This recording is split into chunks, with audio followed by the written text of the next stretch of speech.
movements about origin. So we are studying this in statistics, but it has some analogy which is coming from physics.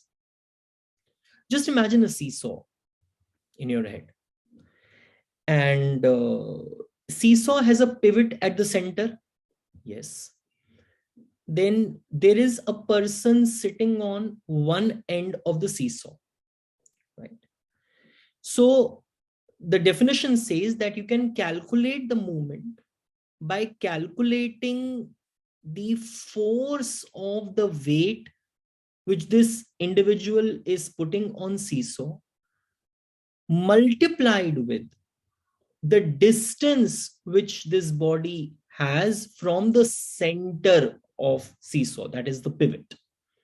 So that distance thing, that is what is coming in statistics. So we are also in statistics also, we are interested in measuring the distances from origin, from a certain point, from the mean, right? So supposedly,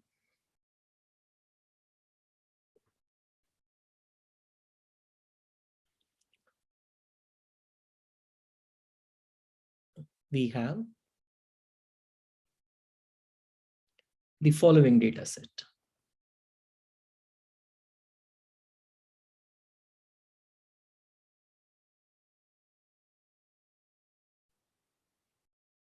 Supposedly, we have the following data set. So it is 4, 9, 10, 11, 12, right? 12 is coming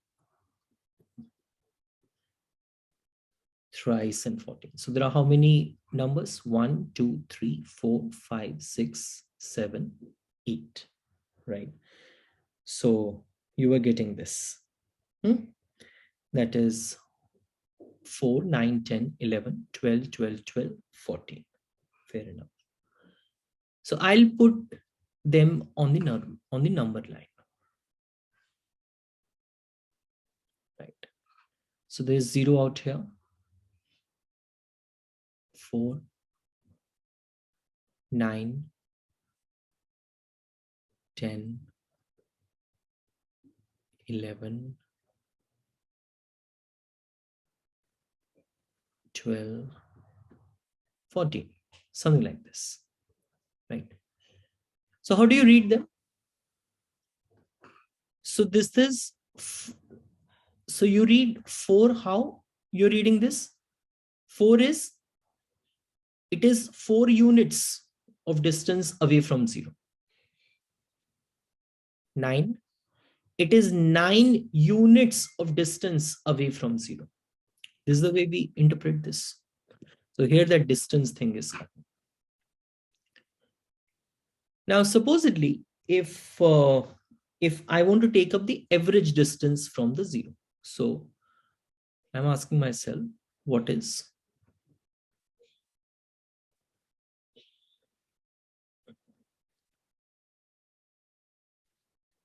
the average distance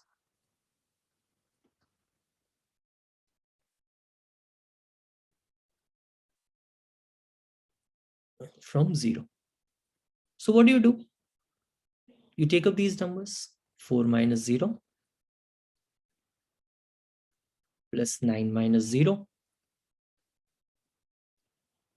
plus 10 minus 0 and so on to 14 minus 0, right? Divided by, so how many of these? 1, 2, 3, 4, 5, 6, 7, 8. 8. And we take the average of this. So the average comes out to be 10.5. The average comes out to be 10.5. Fair enough. So this is one data set. I could also have another data set.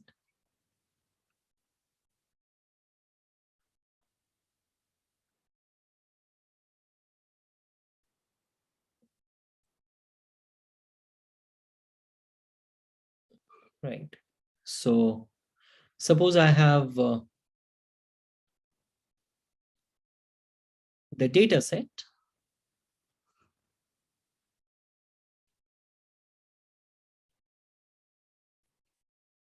in which 10.5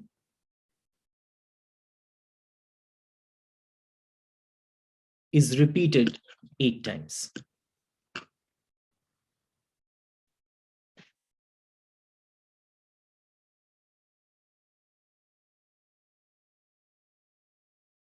Right. So again, you have this guy. So you have 0 and you have 10.5 here. And this is repeated 8 times. So when you take the average in this case also, then also average comes out to be 10.5. Although they are very different data sets, this data set is vastly different from this data set, but the average is coming out to be the same. One thing. So we need to distinguish it from. So can we do something so that this data can tell something more about itself? We can go over to the higher movements, but let me just define the first movement first. So this thing which you have done, that is called the raw movement, right? Or the movement about the origin, that is from 0. And one more thing, there is nothing sacrosanct about taking 0. You can take up anything else also. You could have taken up 5, you can have taken up 1.5, you can have taken up 17 or whatsoever. So movements, they could also be calculated around a fixed point. So here we are calculating it around the origin, right? So how do we write this? So the first movement is called, this is called the first movement.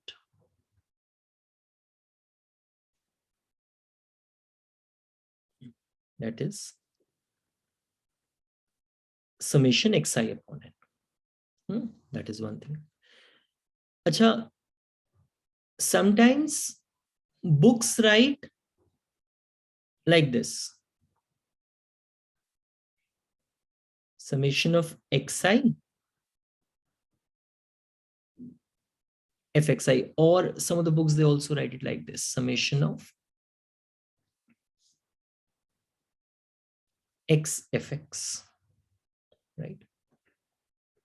So this fx is the value of the probability distribution, right?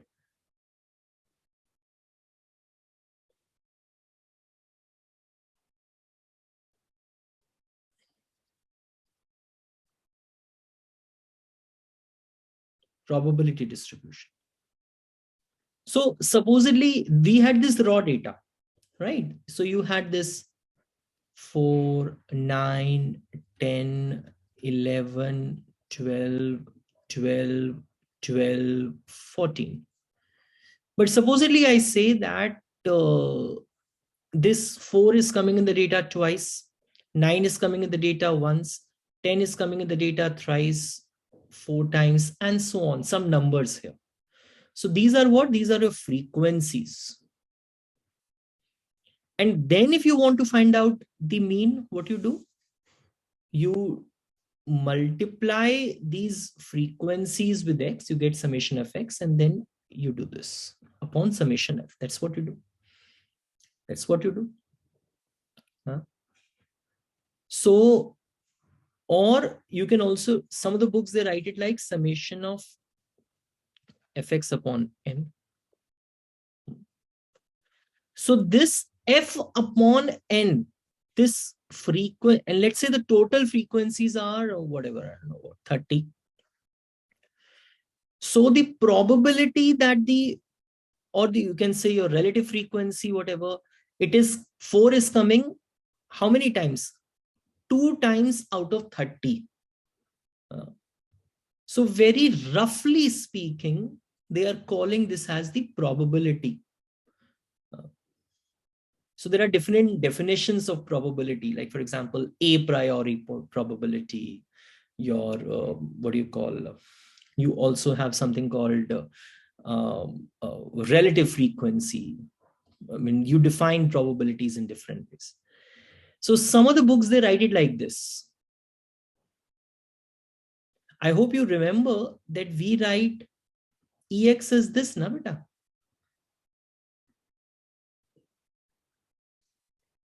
This thing. This is the same thing as writing XPX. Or if it is a probability distribution, this is the same thing as writing this thing. Right? So don't be confused. So what they are writing, they're not writing anything different. Other thing is that I could have also written it around a point. For example, I could have written it like this, xi minus a upon n. If this is not around the origin, but this is around first movement around an arbitrary point A.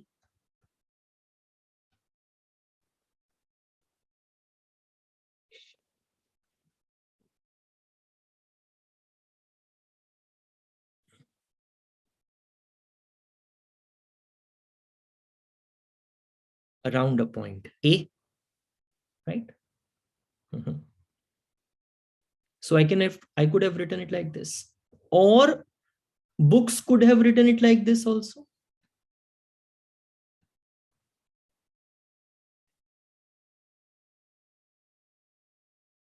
Beta, where fx is the value, the probability distribution. I hope this much should be clear to you. So this is the first movement around a point A. Right. Then other thing is, if you look at, and books, they also call this first movement around point 0, that is around origin, as mu1 dash. It is nothing, it is a simple mean. So whenever they are finding out the movement around a point, whether it is origin or around a fixed point, they use dash here. So we'll be distinguishing it from when they find out movement around a mean. So, but this first movement around origin, first movement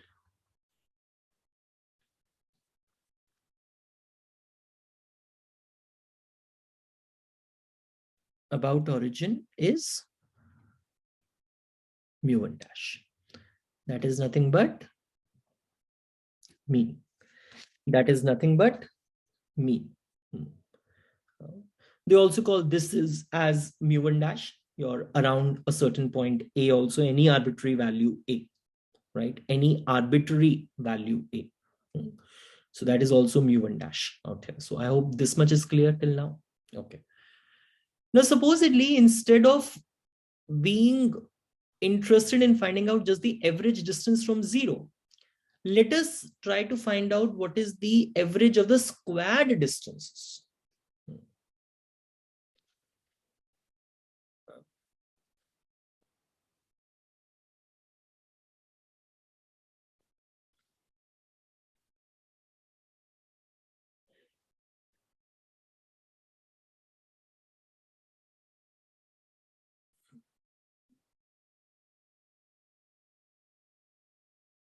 What is the average of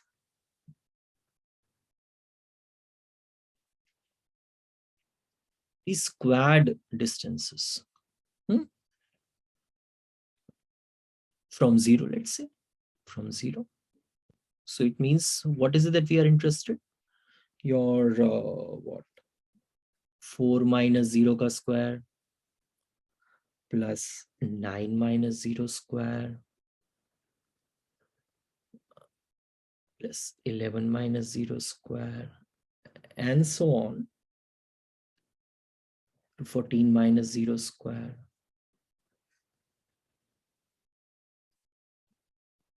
whole upon 8,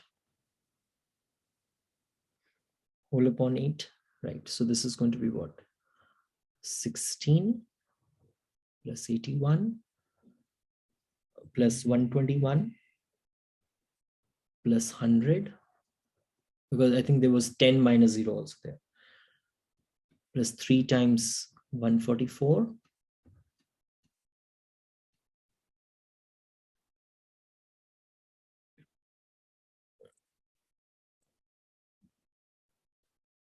plus 196 upon 8. This gives us, so this is going to give us 118.25, right? And if you, for the second data set, this is actually what?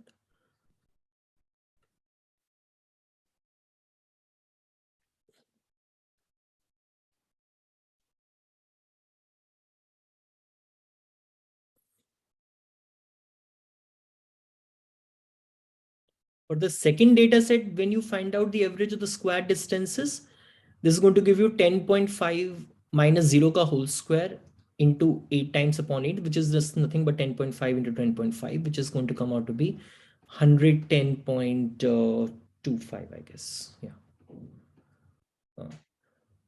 Right. So this is nothing but the second movement around origin.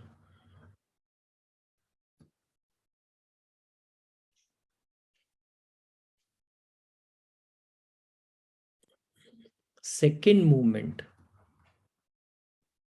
about origin. So how do you write that? Summation of what?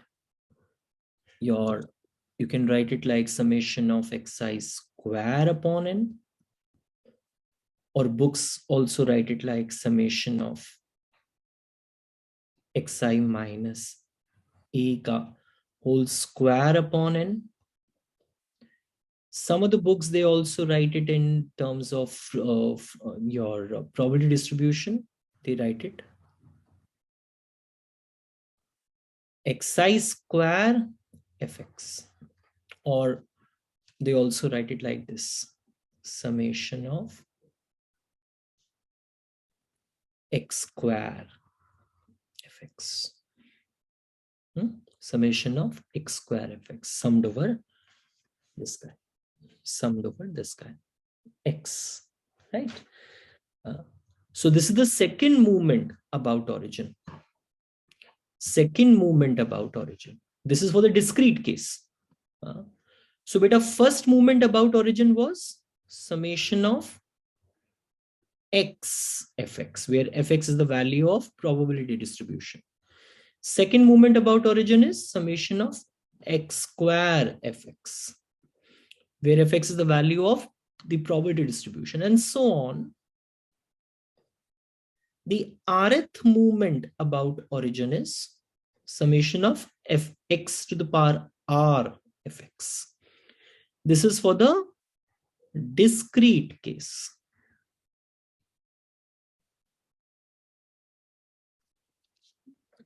Right? So these are movements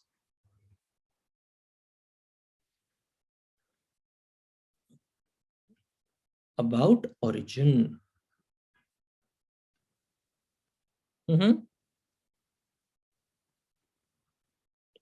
And how do you write it for the continuous case? The same thing. This is the way you will find out the mean for the continuous case. This is the way you will find out the second movement around origin for the continuous case. And this is the way, sorry.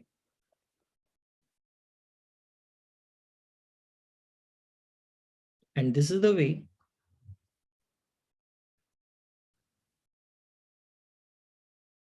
you'll find out this guy, your rth movement around origin for the continuous case. for the continuous case.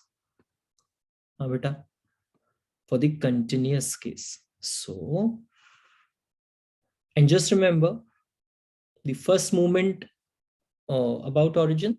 This is what your mu1 dash. These are mu1 dash. So this is mu1 dash. This is mu2 dash. This is mu r dash, and so on. So I've written it for movements about origin, but the same thing you can just write it for about a particular point also. So in that case, it will be what? The first movement about the point A, you write it like this. Second movement about point A, you write it like this. Rth movement about point A,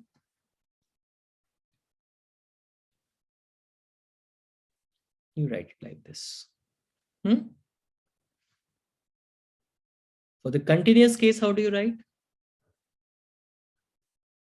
The first movement about a point A,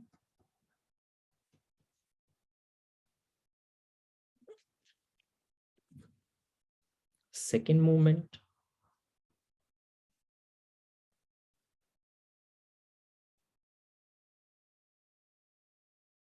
about point A,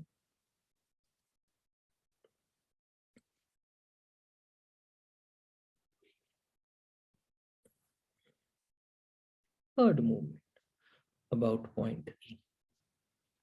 Not third, rth movement about point A. So in the next class, we'll go into little deeper discussion about movements about mean, right? And they will give some more insights about variance. And when you talk about some more higher order movements, they will give you insight about skewness and kurtosis, right? Thank you, Beta.